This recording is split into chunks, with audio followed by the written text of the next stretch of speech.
Bienvenido a Ecos de la Historia, un podcast de historia y geopolítica, de la mano de nuestros historiadores Andreu Alegre y Álvaro Cortés. Podéis conocerles mejor en nuestros canales de Instagram, YouTube y Twitter, con Álvaro Cortés, historiador en Dinamarca y Copenhague que ver. Y recuerda, quien no conoce su pasado no puede entender su presente. Muy buenas, nuevamente, y bienvenidos a este programa de Ecos de la Historia. Hoy, aprovechando el lanzamiento de esta película tan esperada por muchos, la película de Christopher Nolan, Oppenheimer, vamos a tratar un tema que yo supongo que a todos os interesará, como es el del Proyecto Manhattan, un proyecto en el cual se vio involucrado la figura de este gran científico Oppenheimer y el cual trataremos de analizar y contextualizarlo dentro de la época, las connotaciones que tuvo, quién estuvo implicado en este proyecto. Para ello contaremos una vez más con el compañero Andreu, una persona a la que le apasiona esta materia, ¿sí o no, Andreu? Muy buenos días a todos, Álvaro, especialmente a ti. Sí, la verdad es que es una materia que personalmente me apasiona mucho. Siempre digo que soy de los raritos que les gusta el tema de los numeritos y esas cosas dentro de lo que es el contexto histórico. Y yo creo que más ahora que van a sacar precisamente la película que tú nombras, era el momento adecuado para hacer este tipo de podcast. Así que va a salir algo interesante, creo que hoy. Perfecto. Antes que nada, aquellas personas que están mirando el vídeo dicen, ¿en qué consiste esto del Proyecto Manhattan? Para ubicarnos un poco, vamos a dar 5 céntimos sobre el tema. Venga. El Proyecto Manhattan se trata de un proyecto de investigación sobre el desarrollo de la energía nuclear que daría lugar posteriormente a las bombas atómicas, las dos primeras, que serían la Thin Man y la Little Boy. Un proyecto científico el cual se llevaría, podríamos decir, de Strangis, en completo secretismo, en la zona del Álamo, en Nuevo México, y que fue financiado este proyecto científico por el gobierno de los Estados Unidos con apoyo de Gran Bretaña y que se desarrolló a lo largo de 1942 hasta 1945 con diferentes científicos de renombre involucrados como la figura de Oppenheimer. Dicho esto, Andreu, ponnos un poco de pretexto. Esta investigación sobre el desarrollo de las energías de la energía nuclear que daría lugar posteriormente a la energía atómica.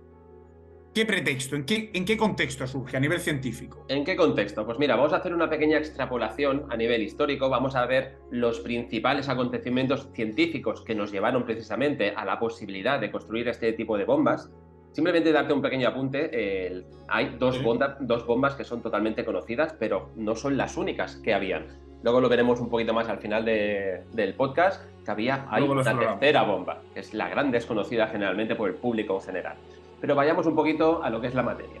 Vamos a hacer un pequeño repaso cronológico y yo creo que deberíamos empezar citando que en 1898 se descubre, obviamente, la radioactividad por parte de dos personajes que son claves en el mundo científico, que es Marie y Pierre Curie. La conocemos todos, sobre todo. Todo el mundo. De la mayor científica, yo creo, al menos a mi parecer, y uno de los mayores científicos, sin ningún tipo de dudas, pues los tenemos aquí. Luego nos vamos hasta 1905, en el momento en que Albert Einstein publica su teoría de la relatividad. Y Einstein ya veremos que también fue una pieza bastante clave en el desarrollo del tema de la bomba. Luego lo contarás tú un poquito más, que eso sí que es más tu especialidad. Llegamos a 1911. Ernst Rutherford postula la existencia del núcleo atómico. Y este también es un científico muy importante porque no solo hizo esto, sino que unos años después, en 1919, logró la primera transmutación artificial del núcleo atómico. Veremos que esto es súper importante a nivel científico para la posterior utilización de esta energía que se había descubierto como generador de otro tipo de energía, tanto para bombas como para uso más civiles. Y saltamos ya a 1932, en el momento en que James Chadwick descubrió el neutrón. El neutrón sabemos que es una partícula que no tiene carga eléctrica y que está en el interior del átomo. En ese momento, en los años 30, había muchos proyectos dedicados a lo que se conocía como transuránicos. Los transuránicos simplemente eran todos aquellos elementos teóricos o no que se iban descubriendo que estaban por encima del uranio. Y recordemos que el uranio es el elemento que se encuentra en la naturaleza más pesado de todos. Todo lo que venga a partir de ahí es 100% artificial o creado en un laboratorio. Saltamos a 1934, el momento en que Juliette Curie, y fijaros en el apellido, no era Marie Curie, era su hija, que también fue una de las mayores científicas de la historia, de familia le venía el tema. Desconocí este dato. Y también fue premio Nobel de física, precisamente por las investigaciones estas. En el 34 hizo experimentos bombardeando partículas alfas sobre núcleos pesados, lo cual producía radioactividad. Y por esto recibió el premio Nobel solo un año después, en 1935. Y esto es muy denotativo porque nos dice lo rápido que iba la ciencia en esa primera mitad del siglo XX, que en unas investigaciones que haces en el año 34 te dan el Nobel en el 35, eso es tremendamente poco usual, al menos hoy en día. Poco después de esta fecha encontramos a uno de los grandes padres de la bomba, que es Enrico Fermi, creo que luego también hablarás un poquito más de él. Figura fundamental. Fundamental, absolutamente, que fue el primero que planteó la utilización de neutrones para bombardear núcleos atómicos. Partiendo de la base de que Fermi ha sido también uno de los genios más grandes de la historia de la ciencia, la idea esta de utilizar neutrones realmente era brillante porque solucionaba, por ejemplo, el problema de la carga eléctrica, pero además lo podemos ver desde otra perspectiva, y es que utilizó esta técnica novedosa ya que en la Italia en la que él le tocó vivir no había en ese momento ciclotrones, que son estas grandes máquinas que se utilizan para bombardear las pequeñas partículas, es como el CERN, más o menos. Con lo que podríamos describir que parte de su genialidad también se puede atribuir a condicionantes económicos, ya que no había ciclotrones en Italia debido a las grandes carencias que había a principios del siglo XX en este país. Saltamos otra vez más hasta 1938. Y este es un año importante porque el químico alemán Otto Hahn, que luego también hablaremos, sobre todo al final, con el anuncio ese que al final del podcast haremos un anuncio muy importante y estará relacionado con esto, pues en el 38 demostró que al bombardear una muestra de uranio con neutrones térmicos se obtenía bario. ¿Y por qué esto es importante? Porque el átomo de bario es un átomo muchísimo más ligero que el uranio. Es decir, ellos lo que pensaban era que bombardeando un átomo pesado se iba a hacer un átomo todavía más pesado y se dieron cuenta de que era totalmente diferente. Al bombardearlo se fisionaba en un elemento que es más o menos la mitad de pesado que el uranio. Es decir, el átomo se partía en dos y quedaba más o menos dos átomos iguales, pero había una pequeña divergencia. Y esa pequeña divergencia se perdía en forma de energía y eso es realmente lo que es una bomba. La explosión de muchas de estas pequeñas partículas, las divergencias entre masa y energía, es lo que hace que la energía atómica sea utilizada. Se genere, ¿no?, esa liberación de energía de manera masiva. Correcto. Pensar que los años 30, sobre todo este tipo de estudios dedicados más a lo que era la fisión, la mecánica cuántica, lo que hoy conocemos como mecánica cuántica, todo lo que derivó en la bomba y en los reactores nucleares, sobre todo se hacían en Europa. La comunidad científica estadounidense estaba bastante más retrasada, si lo queremos llamar así, y esto fue hasta que a finales de los años 30 Niels Bohr viajó a un congreso de Estados Unidos y, bueno, más o menos dio a conocer al resto de la comunidad científica de este país todos los avances que se estaban haciendo en Europa. Y eso fue algo bastante importante porque se dieron cuenta realmente de que iban bastante rezagados, se dieron cuenta de todas las posibilidades que este campo de la física tiene y ahí es donde, digamos, que se pusieron las pilas. Y Andreu, debemos de recordar que en aquellos momentos Alemania era el centro, ¿no?, de mayor progreso a nivel científico. O sea, países como Estados Unidos estaban al margen. Absolutamente. O muy por detrás. No estaban al margen, pero estaban muy por detrás, todavía no eran la potencia que nosotros podemos tener en mente. Casi todos los trabajos se hacían principalmente en Alemania, algunos también en Dinamarca, en Italia y en Francia. Era, digamos, los 4 epicentros de la física en ese momento. Lo único que quiero remarcar es que siempre Alemania estaba mucho más enfocada en el pragmatismo que en lo que era la ciencia de base. Es decir, intentaban más aplicar ciencia para aplicarla en la ingeniería que lo que era la física teórica pura. Eso fue uno de los problemas por los cuales durante la Segunda Guerra Mundial, por ejemplo, tuvo algunos problemas con su programa atómico nazi. Luego, al final del podcast, hablaremos de eso. Luego, al final del podcast, al final del podcast haremos el anuncio especial. Correcto. Antes que nada, Andreu, sí, antes de que continúes, recordemos a la audiencia que se suscriban si quieren aprender sobre Oppenheimer, el proyecto Manhattan y otras muchas cosas que anunciaremos posteriormente. Andreu, por favor, prosigue. Bueno, no, pues esto es un poquito todos los procesos que yo quería comentar antes de lo que es la guerra. Todo esto se dio años 20, años 30 y fue lo que llegó a eclosionar, llegó a posibilitar que luego el proyecto Manhattan tuviera lugar. Claro, esto, ¿no?, es lo que se va gestando y dará lugar posteriormente al proyecto Manhattan, porque sin lo que tú has comentado, pues no hubiera habido, ¿no? Bombas claro. atómicas, desarrollo. Esto digamos que es la ciencia de base. Luego cabría preguntarnos por qué realmente se realizó el proyecto Manhattan. ¿Cuál era el contexto? ¿En qué contexto surge? Correcto. Y eso yo creo que tú eres la persona ideal para explicarnos. Perfecto. ¿En qué contexto surge este proyecto Manhattan? Pues nos debemos retrotraer al 2 de agosto del año 1939, en el cual el señor Albert Einstein, figura importantísima, todo el mundo lo conoce. No hace falta explicación. Este gran científico, una de las mentes más brillantes del siglo pasado, envía una carta firmada por él al presidente Franklin Delano Roosevelt, presidente de los Estados Unidos. Recordemos que en aquellos momentos Albert Einstein se había exiliado de Alemania debido al ascenso de las fuerzas nazis y por tanto se encontraba en aquellos momentos residiendo en Long Island, Estados Unidos. Envía una carta a Franklin Delano Roosevelt informándole de los grandes avances que se están produciendo dentro del campo de la energía nuclear por parte de, ¿no?, los científicos alemanes, científicos importantísimos como la figura de Heisenberg. ¿Y qué habían averiguado estos científicos alemanes? ¿No? Pues habían empezado a investigar sobre el desarrollo de las energías atómicas. ¿En qué sentido? ¿No? Pues en un sentido fundamental, como era el de que la reacción en cadena, ¿no?, sobre grandes cantidades de uranio liberaban toneladas de energía, la cual se podía utilizar con fines puramente bélicos, creando bombas atómicas. Claro, ¿cuál era el temor del señor Einstein? Pues que se llegara, ¿no?, a derivar al desarrollo de estas bombas atómicas y que la única nación que poseyera este poder destructivo brutal fuera Alemania. Una Alemania que, recordemos, Andreu, se encontraba bajo la tiranía nazi, por lo tanto era eso inimaginable. Bueno, hubiera También sido un problema recordar, hubiera sido un problema, vamos. La hecatombe, tío, la hecatombe. Básicamente.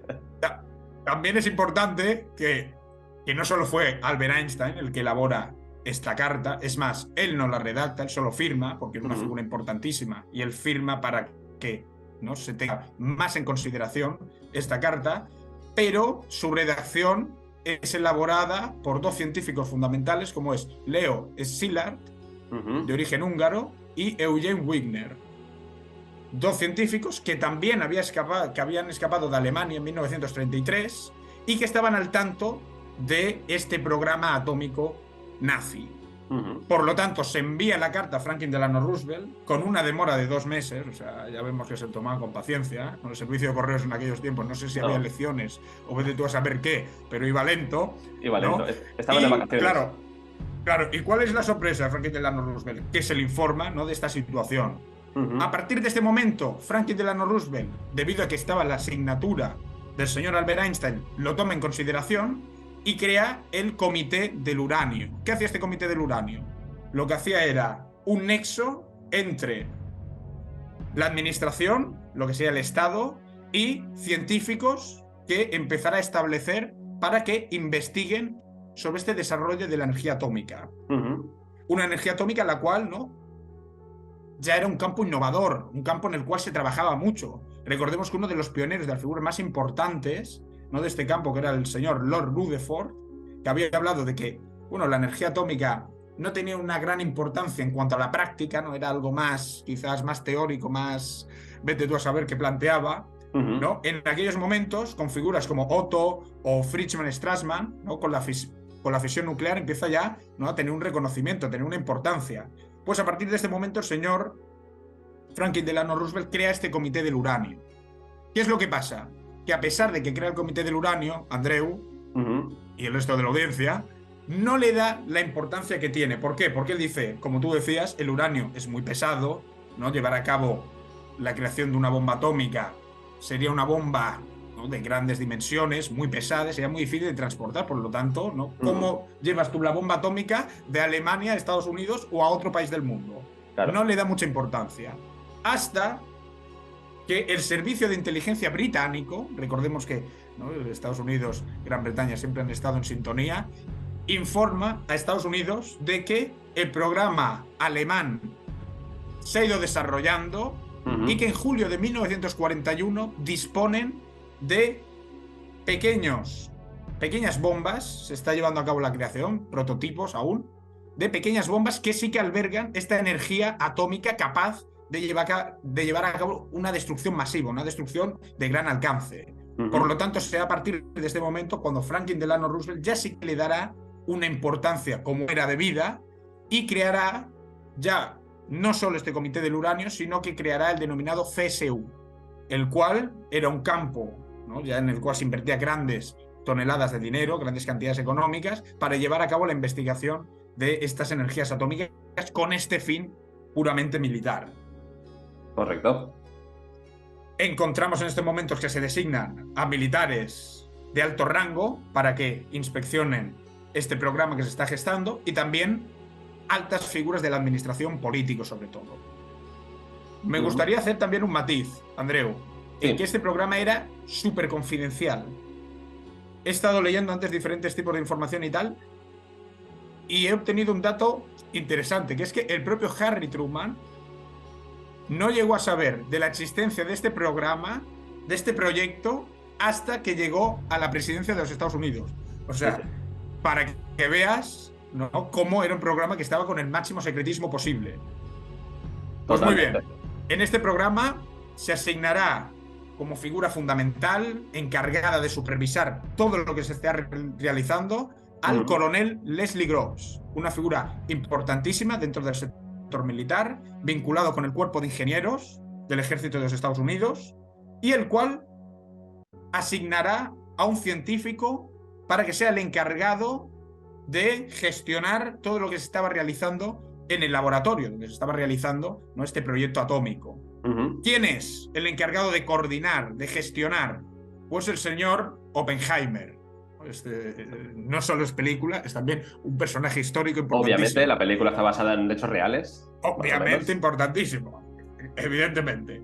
Oppenheimer, ¿por qué se lleva a cabo este anuncio? Porque el señor Leslie Groves, ¿no?, considera que es una figura brillante, ¿no?, es una persona con ambición y que podrá guiar el proyecto a buen puerto.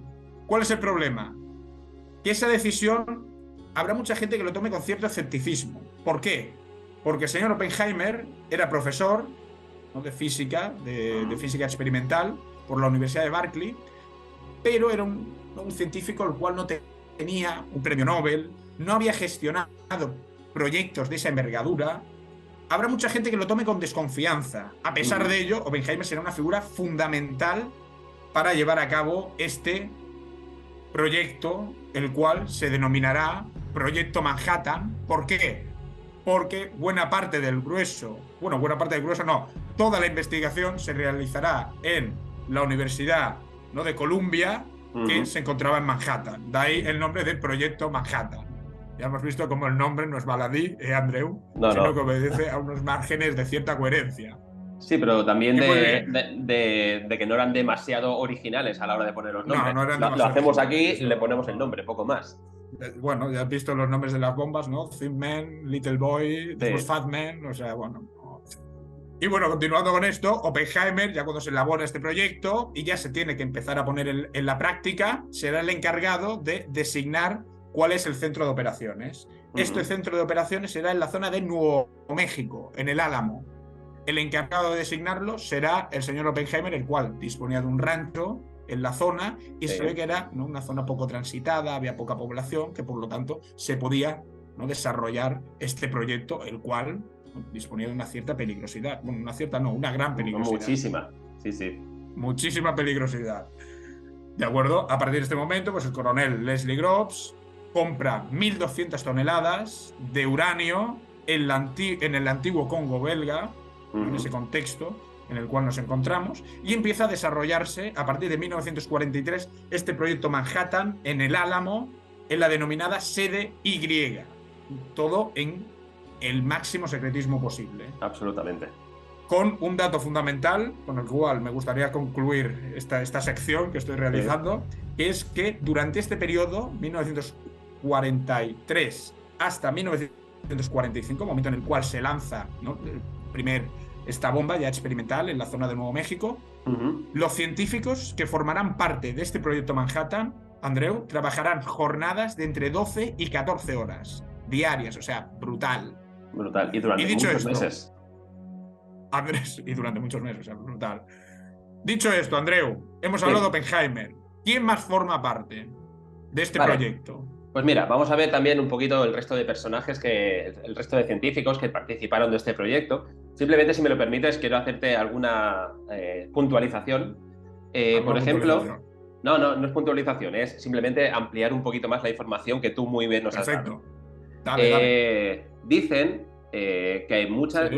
El proyecto Manhattan, por ejemplo, se retrasó un poquito, si lo comparamos, por ejemplo, con el inicio de la guerra y tal, precisamente por lo que tú has dicho. Había muchos de los científicos que teorizaban que las bombas tendrían que ser de muchas toneladas. Por lo tanto, decidieron no invertir tanto al principio, porque pensaban que no es que no supieran que tenía este potencial, que se sabía desde los años 30, desde principios de los años 30, sino que pensaban que la aplicación a nivel de ingeniería sería muy, muy, muy complicada. Por lo tanto, por ahí se retrasaron bastantes de los proyectos a nivel internacional, tanto de británicos...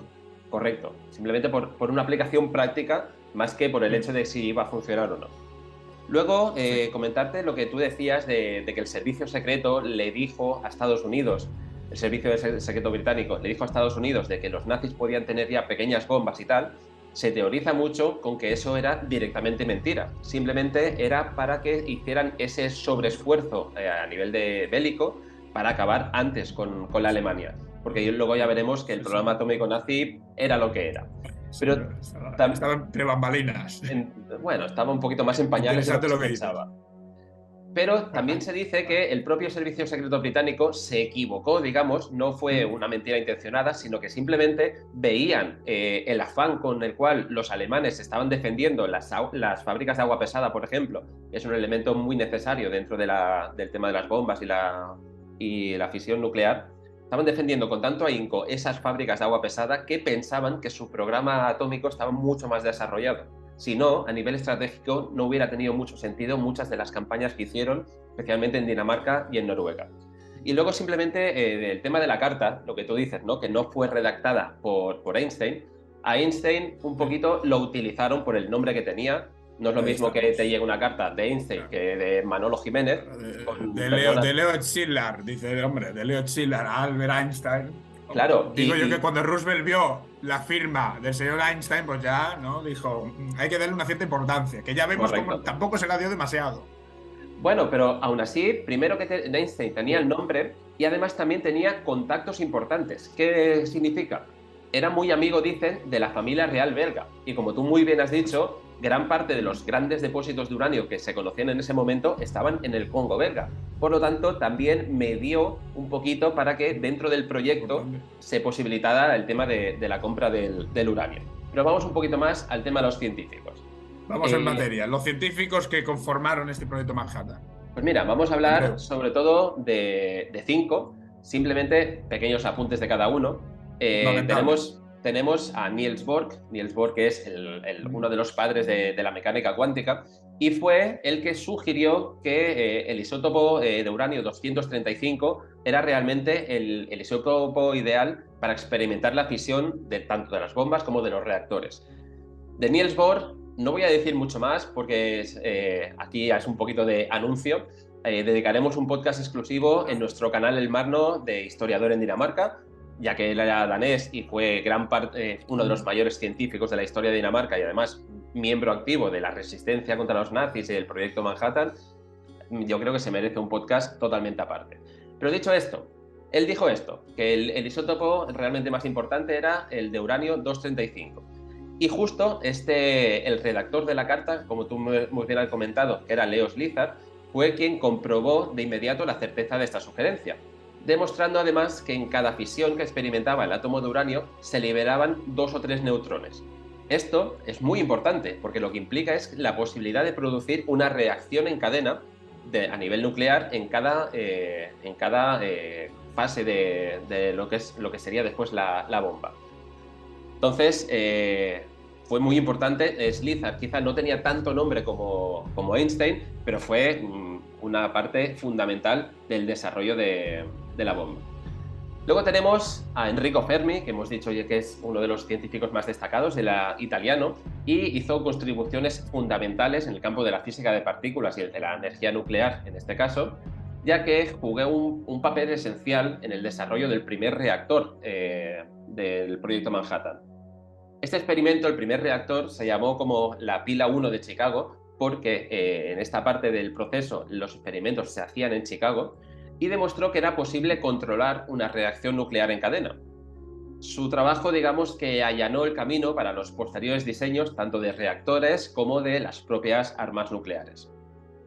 Luego tenemos al gran Richard Feynman, que creo que se han hecho muchas películas, han salido en muchas series, es uno de los grandes rockstars de los más conocidos. De los más conocidos. Y no solo por lo buen científico que era, que también, sino porque por la vida. Tiene una vida alucinante, era un rockstar, mandarra, básicamente. Pues Feynman era un destacado físico teórico estadounidense, ganador del premio Nobel, como tantísimos otros. Pensar que en el proyecto Manhattan estuvieron participando mentes brillantes, pero estamos hablando de más de 15 premios Nobel en un solo proyecto científico, o sea, una cosa que nunca se había dado en la historia y que nunca se ha vuelto a repetir. Pues este señor realizó importantes contribuciones en el campo de la electrodinámica cuántica, que es, bueno, no nos vamos a poner técnicos, tú y yo sabemos exactamente lo que es. Yo no doy para más, Bueno, digamos que durante el proyecto Manhattan, Feynman trabajó en el desarrollo de modelos matemáticos y teóricos que ayudaron a entender y a predecir sobre todo el comportamiento de la fisión nuclear. Además, participó en la evaluación de los riesgos relacionados con las explosiones nucleares, cosa que no era poco, ya que había muchos científicos que pensaban que en el momento que se detonara una bomba nuclear podía literalmente arder todo el planeta.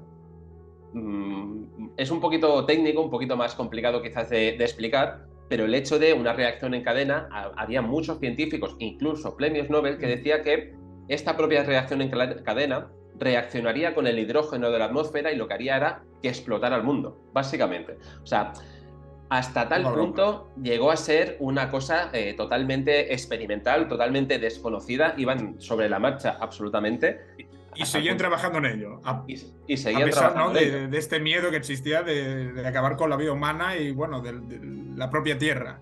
Claro, digamos que el tema de hacer una bomba de estas características y todo lo que comportó después, Guerra Fría, control, etcétera, disuasión, era una chuchería demasiado golosa como para dejarla pasar. Da igual si explota el mundo, yo quiero tener mi bomba y eso me va a ayudar en un poder, futuro. ¿no? Poder llama poder. Poder llama poder. Realpolitik, lo que hemos hablado tantas veces, ¿no? Siempre. Y bueno, tampoco vamos a entrar mucho más en detalle, simplemente también quería hablar un momento del tema de Oppenheimer. Me ha gustado mucho eso que tú has dicho, de que era un científico que creó algunas controversias en el momento que se le designó como el jefe, digamos, de operaciones. Precisamente no tenía un premio Nobel, era un profesor, pero tampoco era una de las figuras más top. Pero sí que hay muchas voces que dicen que primero que fue una elección correcta, dado que vemos el resultado, a todo lo pasado es muy fácil decirlo, pero hay muchas voces que decían que sí que era una buena elección porque no era exageradamente brillante en un campo concreto, sino que conocía bastante de varios campos. Era un hombre más polifacético. Totalmente. Claro, pensar que para este proyecto no solo eran físicos los que estaban trabajando e investigando, se necesitaban unos conocimientos mínimos de química, de ingeniería, de gestión de proyectos. O sea, estamos abarcando un proyecto que utilizó a más de 150.000 personas a lo largo de todos los años y que cada uno tenía su propia atribución y su propio expertise. Entonces tenía que saber un poco de todo y muchos lo catalogan, más que como uno de los grandes científicos del siglo XX, como el gran gestor. Bueno, es una figura controvertida en este sentido. Interesante. ¿Quieres contar alguna cosita más sobre la vida de este personaje? ¿Alguna cosita de Oppenheimer? Una figura brutal. Absolutamente. Ya aprovechando, ¿no?, el contexto de la película Oppenheimer, recordad, suscribiros, os estamos dando información brutal para que lleguéis al cine con los apuntes y todo y lo podáis contrastar y todo. Oye, ¿esto que dicen es cierto o no? No, no es cierto. Un punto negativo para la película. Andreu. Esto es... Pues, ¿qué podemos decir de Oppenheimer, no? Información básica que os podéis llevar con vosotros para... Mira, yo tengo un pequeño... Esto ya es algo personal, me van a perdonar mis oyentes, pero yo con mi mujer, cuando vemos alguna serie histórica, alguna película histórica y salen cosas que no son 100% fidedignas, uno tiende a enfadarse, o sea, eso es de formación profesional de historiador, y ahí siempre me dice, no, pues seguimos viendo la película y luego les mandas un email. Pues este es el caso. Ahora, con toda la información que os estamos dando, cuando veáis la película y veáis si hay algún tipo de inexactitud, emails a la productora y que... Un email o un WhatsApp a Nolan, a quien sea, a quien sea. Pero que se hagan las cosas fidedignas. Que se hagan las cosas bien. Muy bien, dicho esto, Oppenheimer, bueno, una figura, ¿no? Nace el 22 de abril 1904, yo ya pongo hasta la fecha de nacimiento y todo. Nacido en Nueva York y, como tú decías, una persona polifacética, una persona que se sentiría atraída por el mundo de la ciencia, pero no solo por la ciencia, ¿no?, como pasa en la actualidad, que eres científico y ya está, y no quiere saber nada más del mundo, sino que una persona interesada también en la literatura, en los idiomas. Se dice que Oppenheimer, una mente brillante, aprendió italiano en un mes tan solo. O sea, yo no sé si es cierto, pero de ser así, brutal. Y que además, ¿no?, tenía un gran interés por la filosofía, que le llevó a leer clásicos como los diálogos de Platón o el propio Bhagavad Gita, uno de los textos fundamentales del hinduismo, ¿no? Vemos que es una persona, como tú decías, polifacética, ya no solo en el campo científico, sino en diferentes áreas del saber. Correcto. A partir de sus estudios en la Universidad de Harvard, empieza a presentar un gran interés por lo que era ese mundo de la física experimental, el cual le lleva a cambiarse de la Universidad de Harvard, donde no se estudiaba tanto, de manera tan precisa, este campo, sino que se cambiará a el laboratorio de Cavendish en la Universidad de Cambridge, ¿no? Por lo tanto, vemos cómo pasa de los Estados Unidos a Europa, donde, ¿no?, seguirá desarrollándose en estos estudios de física experimental hasta el año 1925, donde obtiene, ¿no?, ese reconocimiento, ¿no?, a través de el grado, ¿no?, de los estudios que ha adquirido. A partir de este momento continúa expandiendo sus conocimientos, desplazándose a la zona de Göttingen y conociendo, ¿no?, científicos fundamentales como el señor Paul Dirac, ¿no?, futuro premio Nobel en aquel momento. El señor Oppenheimer, ya no solo dentro de este terreno científico, también debemos analizar un poco la persona, era muy controvertido. Con decirte, Andreu, que entre los años 20 y 30, Oppenheimer era una persona que no leía los periódicos, no escuchaba la radio. Se dice que el crash del 29, Andreu, que sacudió no solo Estados Unidos, sino todo el mundo, él se enteró 6 meses después del crash del 29 que se había producido eso. ¿Qué dices? Hombre, ya podría sintonizar un poco la radio de vez en cuando, ¿no? Eso entre otras cosas, significa que no tenía muchas acciones invertidas en bolsa. También es cierto. Una persona que votó por primera vez en las presidenciales en 1936, o sea, ya le pilló mayorcito, pero que a pesar de ello siempre tuvo interés por lo que era la política internacional, llegando a pagar de su sueldo la huida, el exilio de muchos científicos alemanes que huyeron de esa tiranía nazi, ¿no? Vemos que era una persona implicada. Además, también se dice que tenía una gran cercanía con el socialismo, el comunismo, entre los años 30 y 40, que le llevó, fíjate esto, Andreu, a ser investigado por el FBI por si tenía cercanías con el Partido Comunista de los Estados Unidos. O sea, una figura que dices, madre de Dios, este pobre hombre lo que sufrió. Sí, sí. He estado mirando información del señor Oppenheimer y para que veas el grado de compromiso que el tío tenía en todo el tema de la política a nivel internacional y ese compromiso también, ¿no?, con lo que eran más los sectores progresistas, más de izquierdas. He estado leyendo que la herencia que él heredó de los padres lo invirtió en diferentes campañas antifascistas que se produjeron a lo largo del mundo. Entre ellos, el señor Oppenheimer sufragó al bando republicano durante la Guerra Civil Española. O sea, yo esto lo he leído y he dicho, Oppenheimer, eres un ídolo de masa. Eres un ídolo de masa. Y bueno, estuvo, ¿no?, investigado, como te he dicho, por el FBI, pero paralelamente también conformó ¿no?, ese grupo de científicos inmersos en el proyecto Manhattan.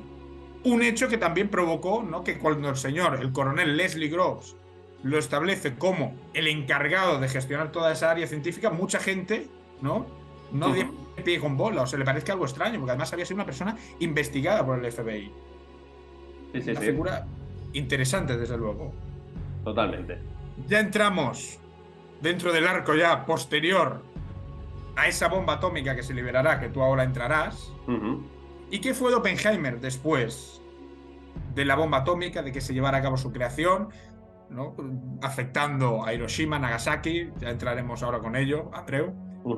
Pues la vida de Oppenheimer, por muchos, ¿no?, que crean que a lo mejor le fue bien, que le pusieron un gran puesto en la administración, fue horriblemente mal, hasta el punto de continuar siendo investigado por el FBI, los cuales se inventaron que tenía vinculaciones con el comunismo, con el comunismo así en general, no sé si con la Unión Soviética, vete tú a saber qué, ¿no?, en ese contexto de la caza de brujas, investigado, se le puso en tela de juicio, antipatriota, un follón, hasta que el año 1966 Oppenheimer acabó muriendo de un cáncer de garganta, no sé si a lo mejor vinculado por eso, ¿no?, por esa vinculación con los programas atómicos, vete tú a saber. Pero bueno, una vida, ¿no?, bastante dura y triste en ese sentido, de poco reconocimiento. Vio además los efectos, ¿no?, de su creación, como no fueron, ¿no?, grandes para la humanidad, desde luego que no. Lo hables por lo menos. Bueno, ¿qué nos puedes contar? ¿Qué nos puedes contar, Andreu, de la bomba en sí, ¿no? Hemos hablado del proyecto, de los creadores, ahora nos queda, ¿no?, la bomba y qué consecuencias tuvo. Pues tuvo bastantes consecuencias. De hecho, acabando un poquito con el tema de Oppenheimer, no es que no solo no le fuera demasiado bien cuando ya acabó el proyecto y tal, sino que él propiamente tuvo el resto de su vida una mala conciencia por esa creación que había hecho, que al final es poco loable, digamos. Es mira, tenía aquí apuntado, Andreu, que cuando se crean las bombas atómicas y ya se produce la caída. Porque recordemos, las bombas atómicas no se utilizan contra el régimen nazi, como en un principio se creía, ¿no?, que era el gran rival en la disputa, sino que se utilizan contra el imperio japonés. Pues cuando se produce la caída de la Alemania nazi, los propios científicos del proyecto Manhattan llevan a cabo la creación del informe Frank, donde lo que decían es que esa bomba atómica no debía utilizarse. Y se presionaba a la administración para que en ningún momento se llevara a cabo su lanzamiento contra población civil, contra seres humanos en general. Es más, se dice que después de las bombas de Hiroshima y Nagasaki, el propio Oppenheimer dijo: no quiero volver a ver nunca más a ese malnacido de Harry Truman, porque recordemos que fue el presidente que dio el visto bueno al lanzamiento de las bombas. ¿Y qué nos puedes decir, Andreu? Que si no lo dispersamos mucho. No, pero claro, lo que tú dices, el tema del informe, que decía que no se tenía que utilizar las bombas contra la población y tal. ¿Tú piensas que el ejército, después de un proyecto de más de 4 años, 150.000 personas implicadas, un presupuesto de más de 2.000 millones de dólares en los años 40, y el hecho de tener a la Unión Soviética como un rival, que ya se sabía que iba a ser el rival a nivel geopolítico, era obvio que las iban a utilizar? Y simplemente comentarte eso también, que Oppenheimer fue investigado por el FBI durante muchos años, tanto en el momento del proyecto como después. Eso le afectó personalmente, después de todos los sacrificios que había hecho, que se le pusiera en tela de juicio, fue algo que lo llevó bastante mal. Pero claro, es curioso que se investigara tanto a Oppenheimer y se pasara por alto a muchos de los otros científicos. Entre ellos, por ejemplo, recordemos que había uno de los científicos que más participaron, que más peso tuvieron, fue Theodor Hall, que sí que se sabe a ciencia cierta que era un espía soviético que le pasó absolutamente toda la información de lo de las bombas al régimen de Stalin. Hasta el punto que dicen que en la convención de Yalta, si no me equivoco, cuando estaban Stalin con Truman y con Churchill... De Potsdam, correcto. Han confundido. Se lanzaron las bombas y le dijo Truman a Stalin: tenemos esta bomba con este poder destructivo, y Stalin ni se inmutó, porque dicen que ya lo sabía gracias a estos espías que tenía dentro del proyecto. El NKVD. Pues muy bien, Andreu. Dicho ya todo esto, todas estas menciones que hemos ido comentando, entramos ya en el terreno ya importantísimo, fundamental, que son las bombas atómicas, ¿no? Cómo se realizaron y las consecuencias que tuvieron. Cuéntanos, Andreu. Bueno, pues vamos a contar un poquito, sobre todo vamos a poner el foco en que se hicieron no 2 bombas, como mucha gente piensa, no las que solo se utilizaron en Hiroshima y Nagasaki, sino que hubo una tercera dentro de lo que era el programa del Proyecto Manhattan, y eran un poco diferentes entre sí. ¿Por qué digo esto? Pues mira, por ejemplo tenemos la Little Boy, que tú antes has dicho el nombre, fue el nombre con el cual se bautizó a la bomba atómica que se lanzó sobre Hiroshima un 6 de agosto de 1945. Una de las curiosidades de esta bomba es que, a pesar de ser la primera en lanzarse de las 2 que había en total, no se había probado su funcionamiento previamente, ya que contaba con un mecanismo basado en uranio, mientras que la única prueba que se había hecho hasta ese momento era la prueba Trinity, que ahora hablaremos de ella, y que esta y la bomba siguiente, la que se lanzó sobre Nagasaki, estaban hechas a base de plutonio. Y esto es una cosa que quizás deberíamos haber contado un poquito antes. En el proyecto Manhattan se dieron 2 vertientes. La vertiente que se hacía, que era destinada, digamos, a una bomba de uranio, y la que estaba destinada a una bomba de plutonio. Son 2 elementos diferentes, tiene, digamos, un funcionamiento más o menos parecido, cada una tiene sus particularidades, sus defectos, por decirlo de esta manera, pero al final es lo mismo, es como poner 2 tipos de dinamita, pero versión nuclear. Luego tenemos la prueba esta que decíamos, la prueba Trinity, que esta fue la primera bomba que se hizo, la primera prueba nuclear que se realizó, que se tiró en los Estados Unidos, y en consecuencia fue la primera prueba de un arma nuclear realmente ya estructurada y ya hecha al 100%. Esta prueba tuvo lugar el 16 de julio de 1945, es decir, un mes y medio después de que Hitler se suicidara en el búnker, y esto ya nos da también mucha información de por qué cabría preguntarnos por qué seguía el proyecto Manhattan, su desarrollo, cuando ya Alemania se había rendido hace ya muchas semanas. Pero bueno, digamos que este artefacto usaba un mecanismo de material fisionable a base de plutonio, igual que la bomba que se lanzaría posteriormente en Nagasaki. Y vamos ya directamente a la bomba de Nagasaki, que le llamaban la Fat Man. El tema de los nombres no es casual, simplemente se pusieron este tipo de nombres por la forma que tenían las bombas. Little Boy era una bomba muy alargada por el propio mecanismo que necesita el uranio, que simplemente es una explosión que hace que se comprima el material fisible en la otra punta de la bomba, y ahí es donde se realiza la reacción en cadena y explota. Y Fat Man, como era a base de plutonio, era mucho más regordeta, vamos a llamarla así, más abotargada.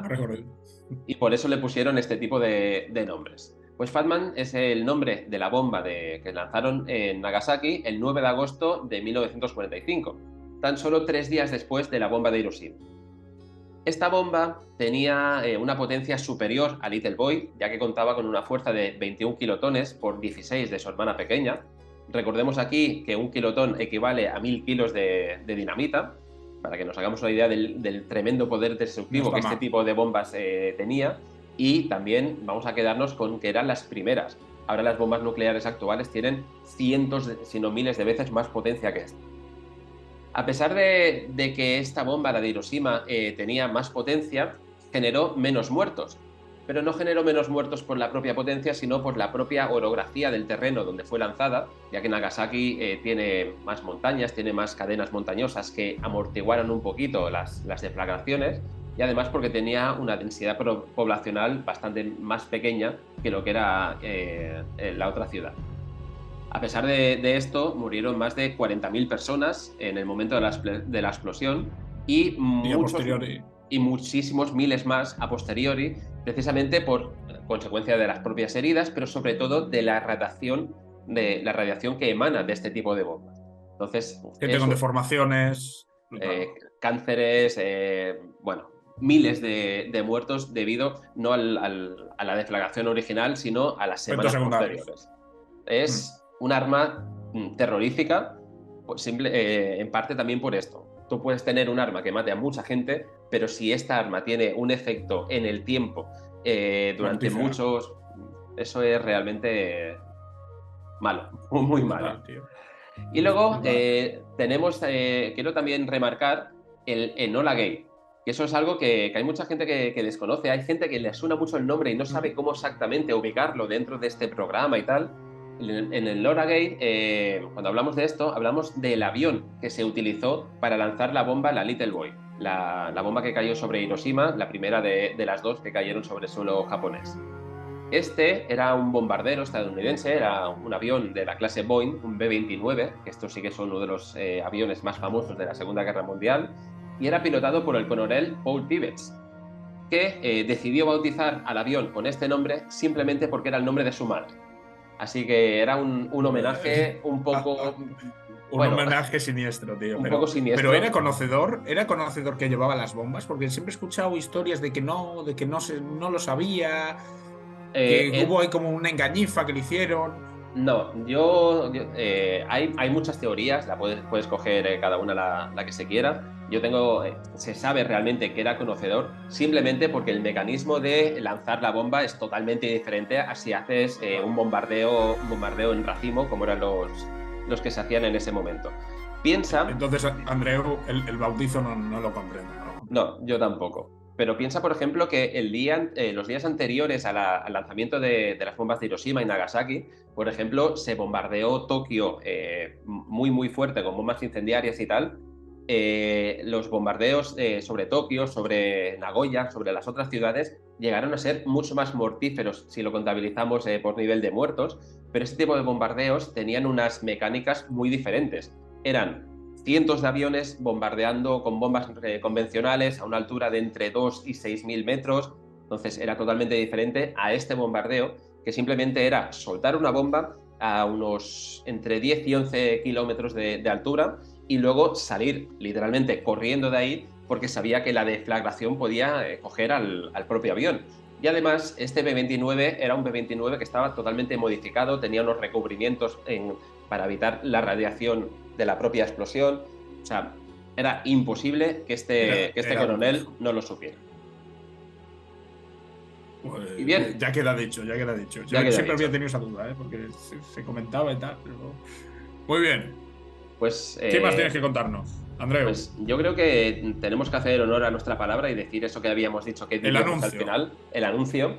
Y es que después de muchas peticiones por parte de nuestros oyentes, tanto en redes y tal, queremos anunciar que el próximo podcast estará relacionado con pero estará mucho más enfocado a lo que fue el proyecto atómico nazi, que yo creo que será absolutamente interesantísimo. Veremos las bambalinas, que no era todo oro lo que relucía. No, absolutamente. Y gracias a Dios no era todo oro. Si no, estaríamos hablando quizá alemán ahora mismo. No, gracias a eso. Bueno, alemán o vete tú a saber, o no estaríamos aquí. Muy probablemente.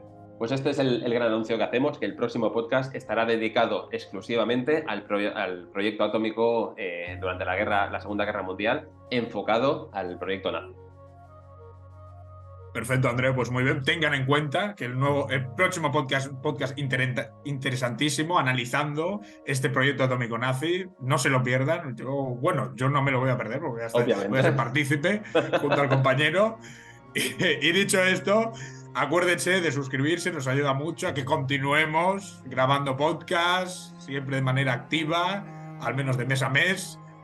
Si tienen alguna duda, alguna cuestión que quieran comentarnos, acuérdense, la bandeja de comentarios está allí, existe por algo, díganos. Alguna sugerencia, sobre todo, como ha sido el caso de este sugerencia, nosotros respondemos rápido. Doy fe de ello. ¿Verdad, Andreu? Verdad, totalmente cierto, profesor Álvaro. Muchísimas gracias a todos, ha sido un placer estar hoy con vosotros. Ha sido un placer. Y me gustaría que acabaras con esa frase que hemos comentado antes fuera de cámaras, porque me parece brutal y es la mejor manera de acabar. Así que muchas gracias a todos. Cerramos este podcast tan especial con una frase que dijo el señor Oppenheimer con la primera prueba atómica, esta que comentaba Andreu, el 16 de julio de 1945, cuando vio los efectos que tenía en suelo estadounidense. Dijo lo siguiente, el señor Oppenheimer, citando una frase del Bhagavad Gita, ese texto que él tanto había citado. Dijo lo siguiente: ahora me he convertido en la muerte, el destructor de mundos. Aquí cerramos. Un saludo.